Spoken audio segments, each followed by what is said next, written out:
ब्रह्ममुरारिसुरार्चितलिङ्गं निर्मलभासितशोभितलिङ्गम् जन्मजदुःखविनाशकलिङ्गं तत्प्रणमामि सदा शिवलिङ्गम् देवमुनिप्रवरार्चितलिङ्गं कामदहन करुणाकरलिङ्गम्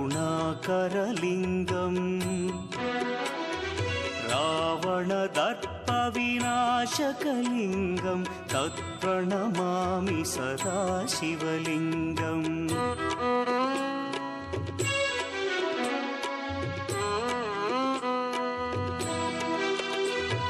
सर्वसुगन्धसुलेपितलिङ्गं बुद्धिविवर्धनकारणलिङ्गं सिद्धसुरासुरवन्द्यलिङ्गम्